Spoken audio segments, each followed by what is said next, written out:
The year 1936 is very crucial for understanding the life of Dr. Bhat from the biographical narration of Dr. Babasaheb Ambedkar's life, and we are going to enter into a very important part of his life, or the creation of Dr. Babasaheb Ambedkar, which is interestingly one of the most important document that Dr. Babasaheb Ambedkar wrote, which is famous in the history as a speech which was meant to be delivered in the annual session of the Jat Pat Tolak Mandal, but which could not be delivered because there were objections to that speech, and therefore the speech was not delivered. But Dr. Babasaheb Ambedkar, because he took painstaking efforts to write that speech, he got it published. And this speech is more or less very important in understanding the whole vision of Dr. Babasaheb Ambedkar, because not only that it was delivered in the context of the constitutional reforms that were taking place in India starting from the Round Table Conference, but also the speech came after the very famous declaration that Dr. Babasaheb Ambedkar made in Evla in 1935. The Jat Pat Tolak Mandal, which was founded in Lahore in 1922, was in the beginning a wing of Arya Samaj. The name of Jat Pat Tolak Mandal can be translated in English as the Caste Destruction Society. So it was meant to destroy the caste, and in a few years' time it developed a conflicting relationship with Arya Samaj, and it broke with Arya Samaj very soon in the middle of the 1920s. The two important things or the practices that Jat Pat Tolak Mandal was involved were interdining among the people from various castes, and also encouraging the intermarriages between the people of the several castes. During that period, they were very successful in getting the membership of over 500 people from various parts of India, and also they were very successful in arranging about 18 or so odd intercaste marriages in that period, which is quite a success in that period to really see that the intercaste marriages were taking place, even it means just the 18 intercaste marriages. In 1931, the Jat Pat Tolak Mandal opposed the caste-based census, because that was the year 1931 the census was commissioned, and the Jat Pat Tolak Mandal opposed the census based on the caste. And they had a very firebrand secretary who became a very good friend of Dr. Babasaheb Ambedkar afterwards, who hailed from the scheduled caste community, and his name was Santaram. He was not only the secretary of the Jat Pat Tolak Mandal at the time when Dr. Babasaheb Ambedkar was involved or invited to give an annual presidential address in 1936, he was also publicizing the anti-caste issues. In fact, he wrote a very famous book in the latter years, which is titled in Hindi as Hamara Samaj. So in 1935, at the end of the year, Dr. Babasaheb Ambedkar was invited by Jat Pat Tolak Mandal to give a speech as a president of the annual conference. And this invitation was very important because Dr. Babasaheb Ambedkar had already declared publicly that he won't die a Hindu. And that means that he no longer wanted to associate himself with Hinduism. Despite of that, this was the first time in Dr. Babasaheb Ambedkar's career of over 2 decades that he was invited by the Hindu organization to give a speech on a very significant topic. And Dr. Babasaheb Ambedkar, as we have seen, was very exhausted by what he has been doing in his life, and naturally he didn't want to go, but he also wanted to avail this opportunity to make his point and to clear his views on this very important topic, the annihilation of caste. So when the committee received the draft speech prepared by Dr. Babasaheb Ambedkar, they found some of the elements in the speech very controversial. Therefore, they wanted Babasaheb Ambedkar to edit or to delete out some of the parts of the speech that Dr. Babasaheb Ambedkar gave them as a draft speech. Santaram and the people of Jat Pat Todak Mandal were particularly very taken by the new formula that Dr. Babasaheb Ambedkar gave in order to destroy the caste system. And that formula, which I will read for you, is: it is not possible to break caste without annihilating the religious notions on which the caste system is founded.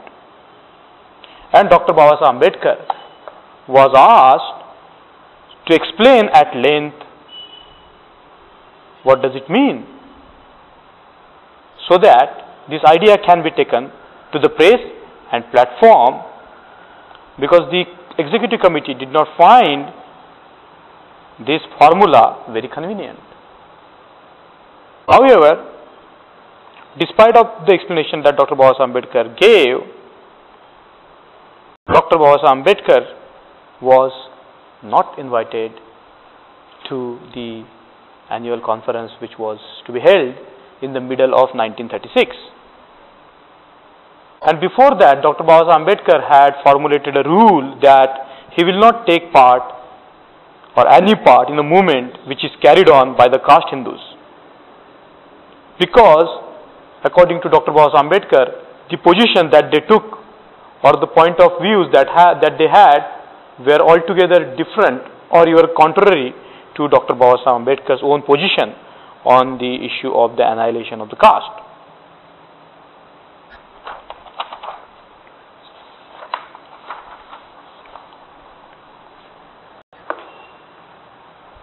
They were very keen to pursue Dr. Babasaheb Ambedkar to be a president of that annual session, and some of the very staunch Hindu leaders among them were very much opposed to Dr. Babasaheb Ambedkar and his views, and they took steps to even dissociate themselves from this organization called Jat Pat Todak Mandal.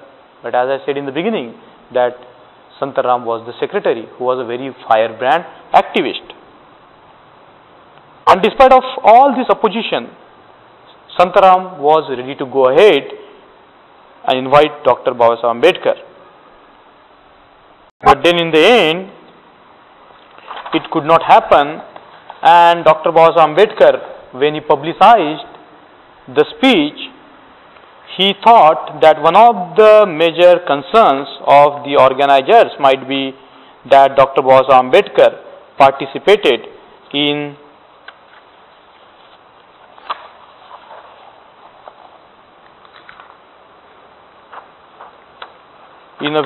a conference held in Amritsar,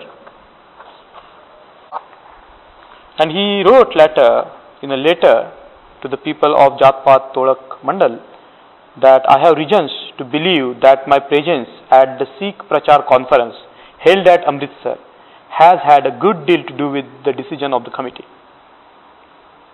And he later wrote on 15th May 1936 that this is, I believe, the first time when the appointment of a president is cancelled by the reception committee because it does not approve of the views of the president. and Dr. Baba Ambedkar prepared the speech, but it was not delivered. But even when the speech was not delivered and when it was published later on, it created much furor among the caste Hindus, including Gandhi. And we are going to look at the text of the speech, how it is laid down, what are the key elements in the speech, how it was speaking to the context of the time, how it was important to formulate the future strategies of Dr. Baba Ambedkar, and what is his significance today, which might take quite a length of time. But we are going to look at the response that this speech generated, looking at the response of Gandhi.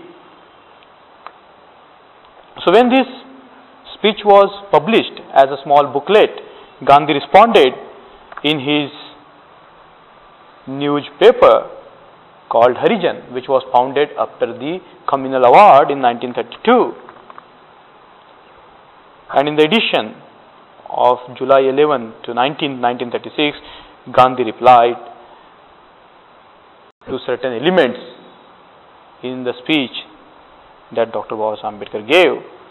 And Dr. Baba Ambedkar, when he published the second edition of the Annihilation of Caste in 1937, gave replies to Gandhi's criticism of his speech. Gandhi insisted that there is nothing wrong in the concept of Chaturvarna and people should stick to their own caste duties. And Dr. Baba Ambedkar, while giving reply to various criticisms that Gandhi laid down, had criticized Gandhi on a very single important point, which is very crucial. He said that if Gandhi believes in the verity of the Chaturvarna or the truth of Chaturvarna, he is a Baniya by birth. Why doesn't he follow his own profession, which he is meant to do as a Baniya by the birth? And Gandhi's reply never came. Gandhi never replied to this criticism. And when Gandhi's reply was published, Jat-Pat Todak Mandal supported Dr. Baba Ambedkar in his arguments, and they said, or Jat-Pat Todak Mandal declared, that there is a conceptual weakness in Gandhi's argument. Because Gandhi was trying to show that the Chaturvarna and the caste system are the two different things. And even Jat-Pat Todak Mandal supported Dr. Baba Ambedkar and criticized Gandhi for a very clear conceptual weakness in Gandhi's criticism of the annihilation of caste.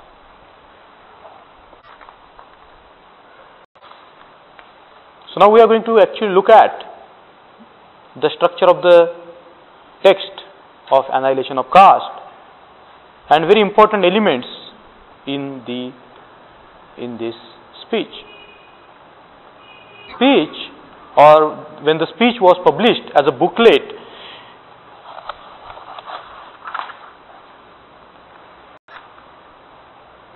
Dr. Baba Ambedkar used two very important quotations, and one of the quotation, or the first quotation that Dr. Baba Ambedkar used in the beginning of the book is by the Buddha, and that quote runs like this: "Know the truth as the truth and untruth as untruth."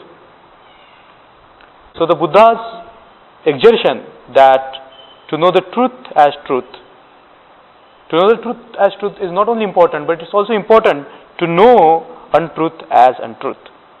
And the second citation or the quotation that we can find in the beginning of the Annihilation of Caste is by a great Scottish poet, H. Drummond, who lived in the 16th and the 17th century. And the quotation runs like this: "He that will not reason is a bigot. He that cannot reason is a fool. He that dare not reason is a slave." So if we look at the spirit of the text, it's founded on various elements which are clearly laid down in the text, which the principles or the spirit of the text is very clearly woven into the words that Dr. Babasaheb Ambedkar produced in this very mighty text. So it's the inquiry into the truth. It is separating truth from the untruth, and also knowing the truth as the truth and untruth as the untruth, with the tool of reason and rationality. So here Dr. Babasaheb Ambedkar in this speech is doing a job of a surgeon, dissecting the whole body, or the body, or the cultural body, or the religious body of the country, and he is trying to show the truth and the untruth of the situation. And the tool that he is using in order to do that is the reason. And it's a challenge. He says that, and some of the words are in the capital letters. He that will not, cannot, dare not. So if you don't dare, if you don't will to reason, we are bigot. If we can't reason, we are fools. And if we dare not reason, we are slaves. So with these clear injunctions, Dr. Babasaheb Ambedkar begins his inquiry into the very important topic, the annihilation of the caste. And in the beginning of the speech, Dr. Babasaheb Ambedkar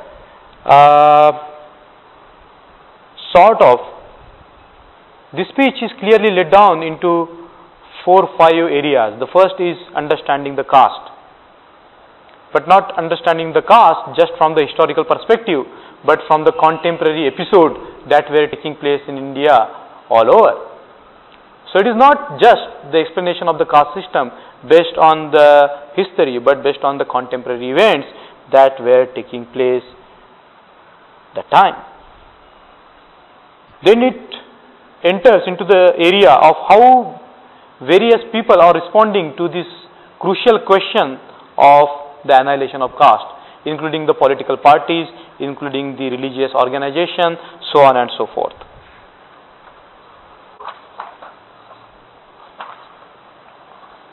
Then the speech enters into a very important area of understanding the attributes of the caste, and in showing how caste system or the annihilation of the caste system should take precedence over all other things or all other reforms that have been taking place.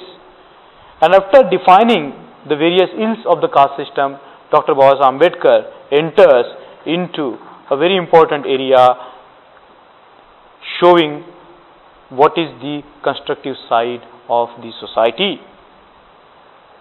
And he goes into depth when he talks about the construction of the society or the reconstruction of the society. So first he goes on defining the society as it is. Then he goes on suggesting the reconstruction or the constructive side. And then he talks about the reforms and the types of reforms which are needed in order to abolish the caste system.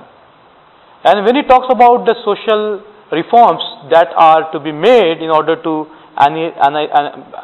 destroy the caste system, he talks about which are the problems in ending the caste system.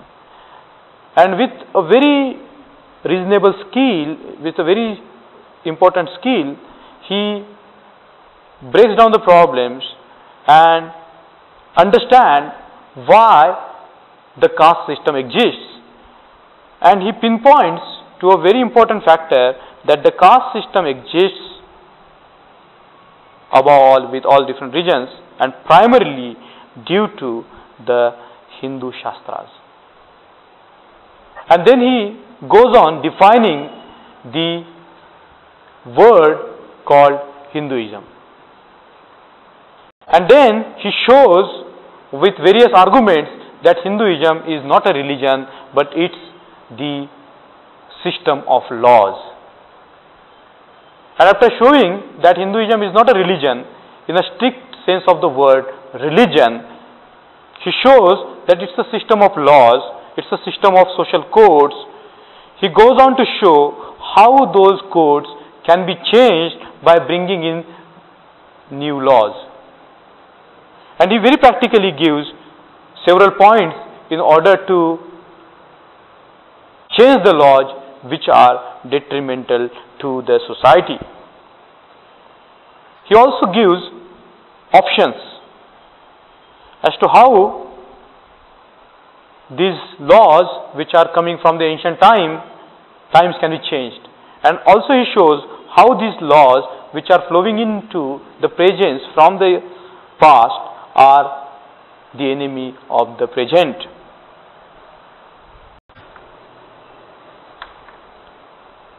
And in the end, he shows his conviction that any reformation within the Hindu religion is not going to lead anywhere. And therefore he declares at the end of the speech that he has chosen himself a very different path, that he will not be a Hindu. And he doesn't see the annihilation of caste by remaining in the Hindu fold. So this is the skeleton, as it were, of the speech that Dr. Baba Saheb Ambedkar goes on describing the caste system. He describes based on the contemporary evidences, and he cites the contemporary examples of the discrimination that he notes from the newspapers, like the discrimination in Gujarat, discrimination in Madhya Pradesh, discrimination in Rajasthan. But prior to that,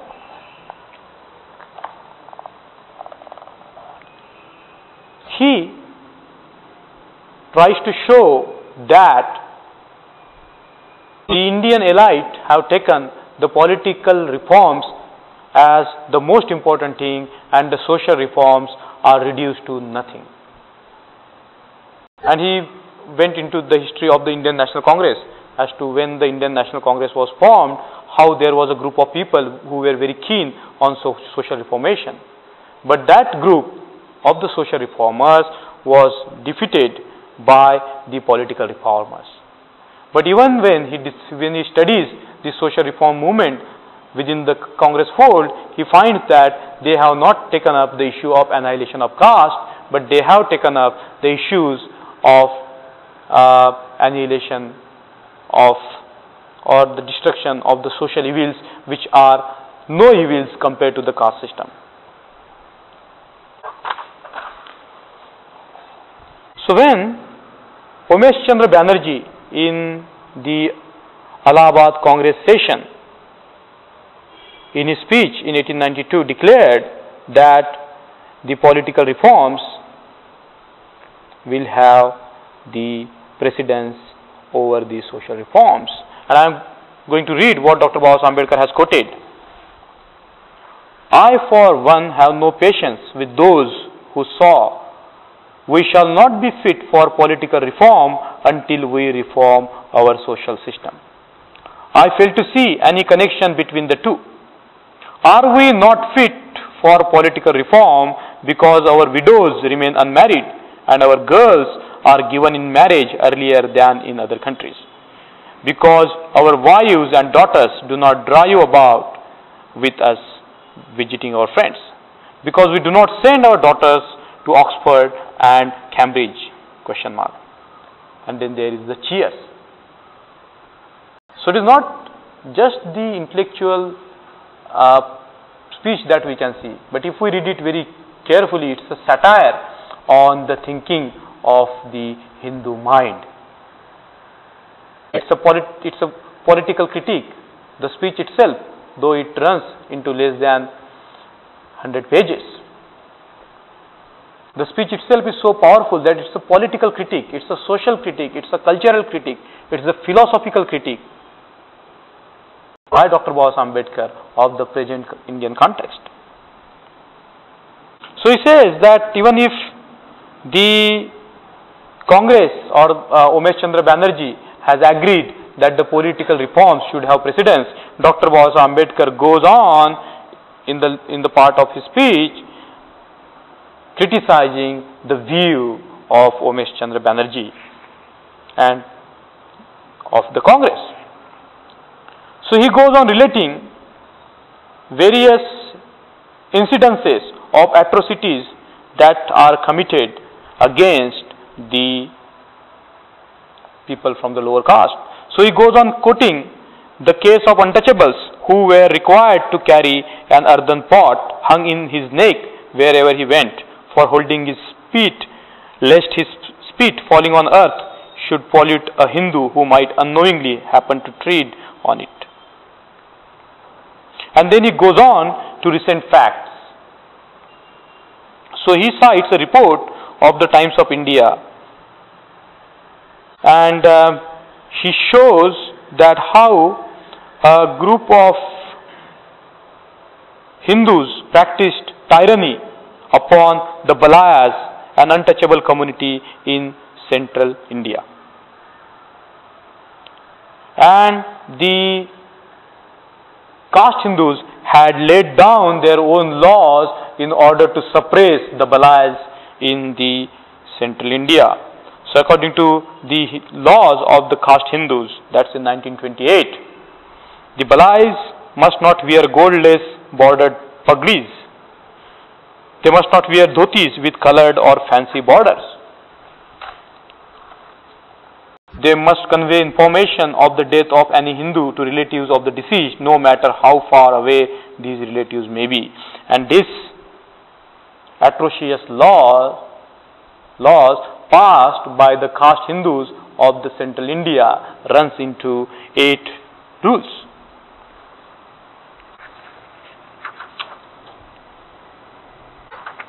Then Dr. Babasaheb Ambedkar goes on citing the case that took place in Gujarat,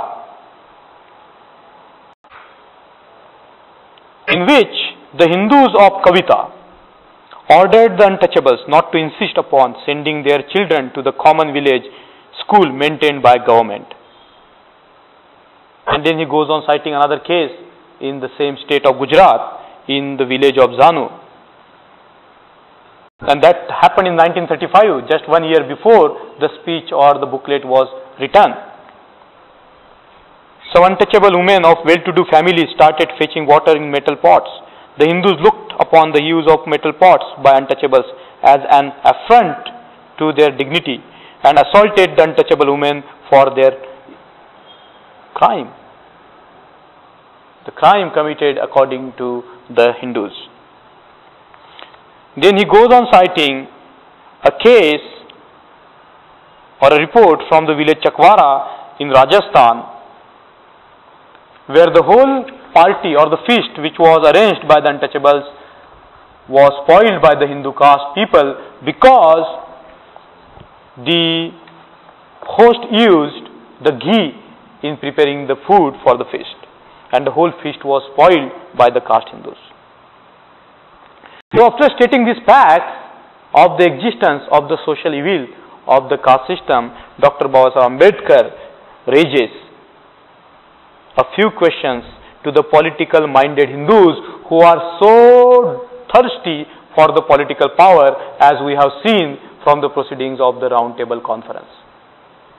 They are not keen on the distribution of power, but they are keen on having the power for themselves without any concern for the society. Dr. Babasaheb Ambedkar has asked a few questions.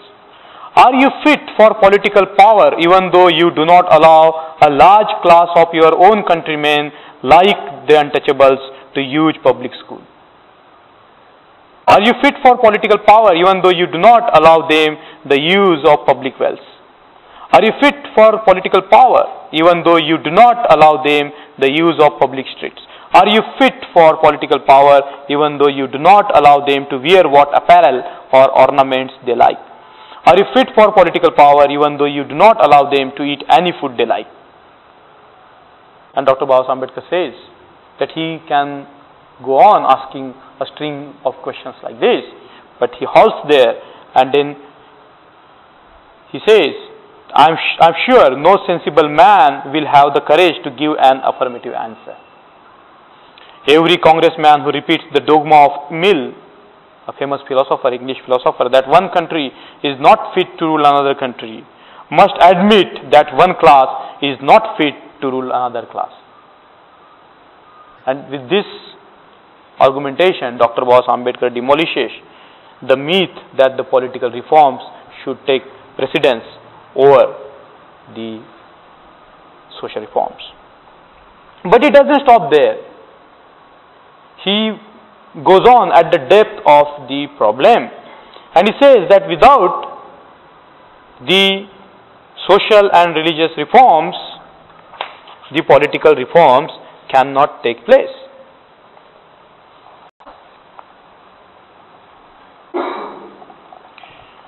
And he cites a very important person, a co-worker and a friend of Karl Marx, Ferdinand Lassalle, trying to prove his point that without the social reforms, the political reforms cannot take place.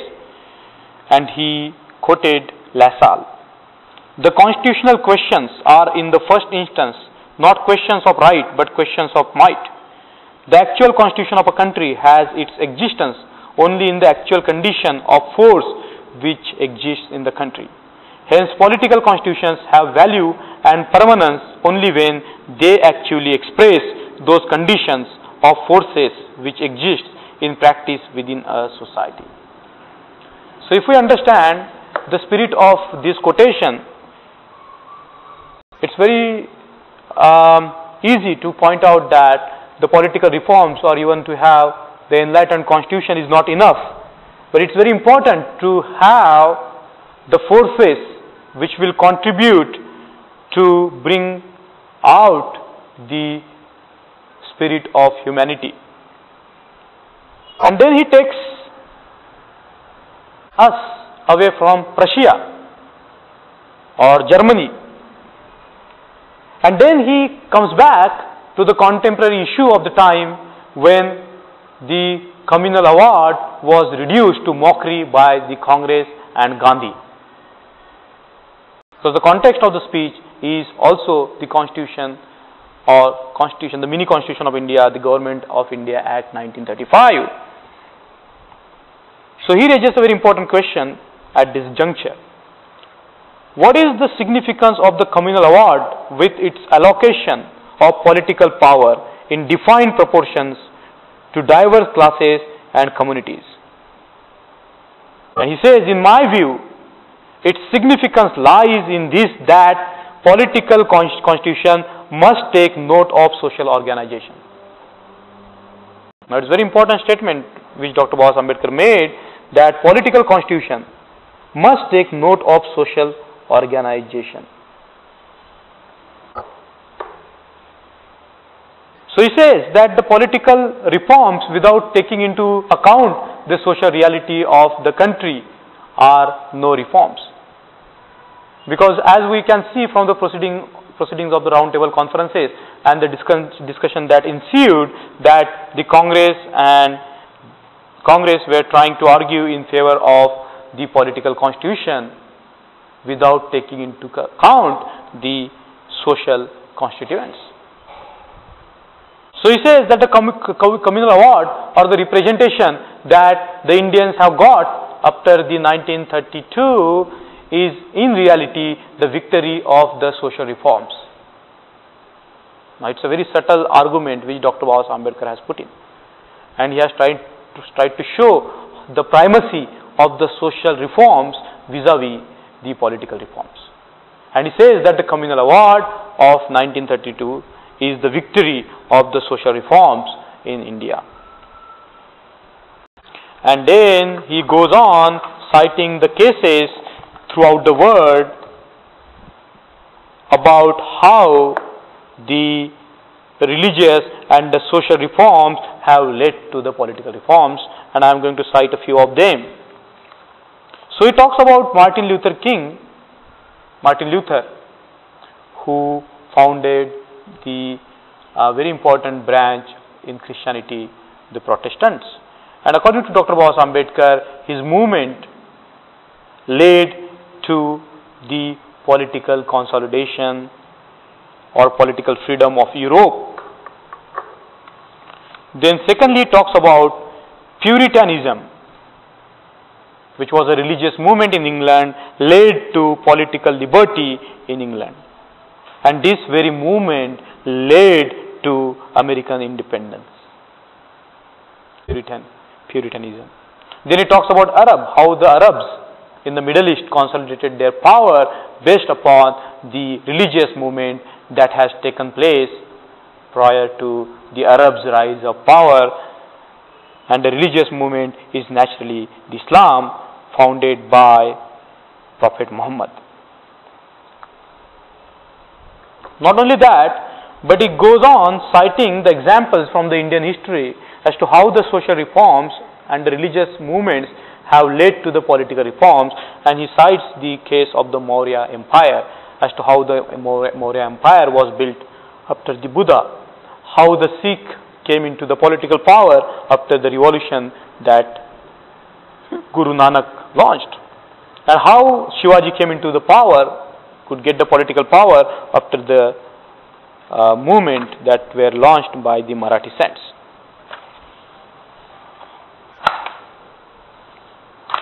So after talking about the politicians, or particularly about the Congress party, as to how it had given precedence to the political reforms, then the social reforms, Dr. Baba Saheb Ambedkar moves on to discuss the socialists in India.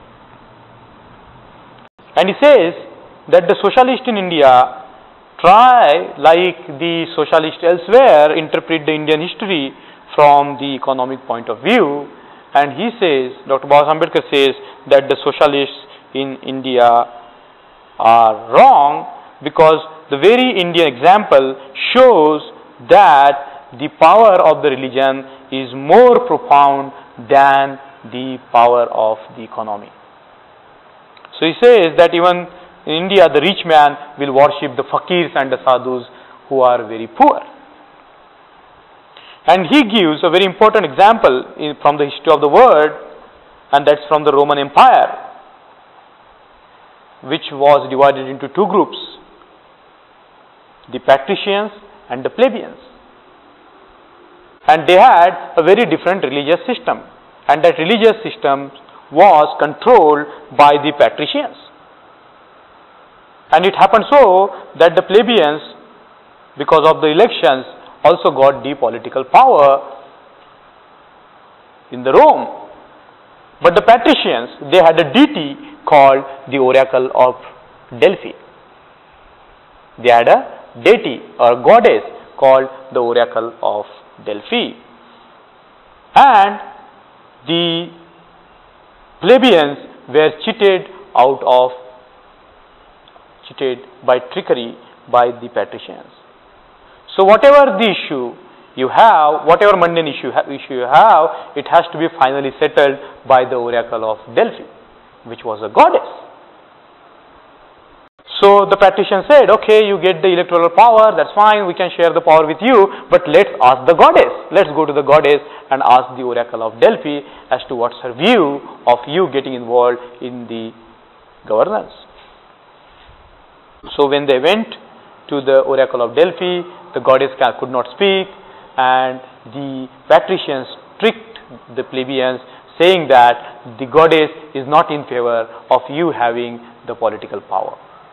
And whatever legitimate political power the plebeians would have got through the electoral process was denied by so-called religious trickery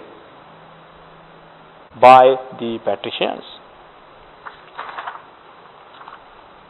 Dr. Baba Saheb Ambedkar is saying that religion, social status and property are all sources of power and authority. So he is not denying that the property is not source of the power and authority which one man has to control the liberty of another.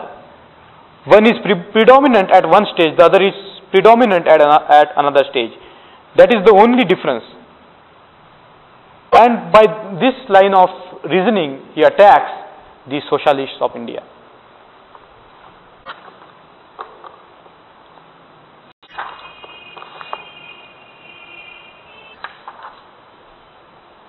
And Dr. Baba Saheb Ambedkar enters into very deep psychology of the Indian mind when he criticizes the socialist stand of interpreting the Indian history from the economic perspective. So he says that he asked a very important questions to the socialists. Will the proletariat of India combine to bring about this revolution? Is it possible to constitute the lower economic class into kind of a single force to make them into a proletariat of India to bring about the revolution? And what will make the people to act together?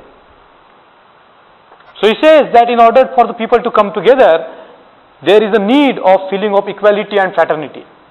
If there is no feeling of brotherhood, the people can't come together. And then he goes on arguing that people will not join in revolution because they are so fragmented into caste. And therefore, in a very mighty tone, Dr. Baba Ambedkar says that turn in any direction you like. Caste is the monster that crosses your path. You cannot have political reform, you cannot have economic reform unless you kill this monster. So while critiquing Congress, Dr. Baba Ambedkar is criticizing the view that political reforms should take precedence over the social reforms, while criticizing the socialists, Dr. Baba Ambedkar taking a view that the economic reforms should not take precedence over the social reforms. So it's in a very crystal clear way Dr. Baba Ambedkar makes these things clear.